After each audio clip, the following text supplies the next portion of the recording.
Bhojpuri industry में अगर विवाद ना हो तो शायद भोजपुरी इंडस्ट्री चलवे नहीं करता।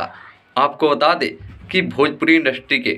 ट्रेंडिंग स्टार, हिट मशीन, दबंग स्टार खेसारी लाल यादव जी का एक बहुत ही ज़बरदस्त वीडियो सॉन्ग जो है कि तिल गाना जो है कि आ चुका है। लेकिन इस गाने को लेकर जो है कि विवाद अक्षरा सिंह के फैन और यामिनी सिंह के फैन और वहीं खेसारी लाल यादव जी के फैंस के बीच ही शुरू हो चुका है। जो भी खेसारी लाल यादव और अक्षरा सिंह के जो भी पुराने वाले फैन हैं, उन लोगों का कहना है कि इस गाने में जो है कि यामिनी सिंह के जगह पर जो है कि अगर अक्षरा सिंह रहती तो और भी मज़ा आता और ये गाना जो है कि बहुत ही तेज़ी से वायरल भी होता।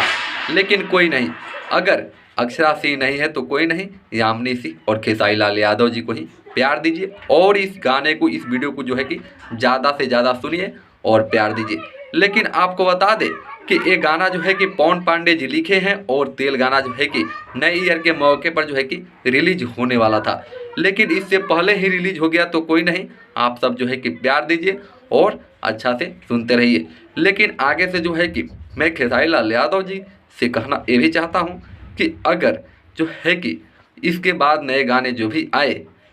वो तो अक्षरा सिंह के साथ जो है कि खेसारी लाल यादव जी का एक गाने जरूर आए सारेगामा हम भोजपुरी के यूट्यूब चैनल पर। जैसे जो है कि पुराने वाले गाने को जो है कि मिलियंस ऑफ व्यूज़ मिला था, उसी तरह जो है कि और भी मिलियन वाले व्यूज़ मिलता और एक रिकॉर्ड जो है कि कायम होता खेसारी लाल यादव और अक्षरा सिंह के अंदर। लेकिन यामिनी सिंह और खेसारी लाल यादव जी को सपोर्ट कीजिए और इस गाने को जो है कि ज़्यादा से ज़्यादा सुनिए। अगर सारेगामा हम भोजपुरी पर इस टीजर को देख चुके हैं तो कमेंट बॉक्स में लिखिए, अगर नहीं देखे हैं तो जाकर फटाफट देखकर और बताइए आपको जो है कि तेल गाने का टीजर आपको कैसा लगा। तो चलिए दोस्तों, मिलते हैं फिर अगले वीडियो में, तब तक के लिए जय भोजपुरी, जय बिहार।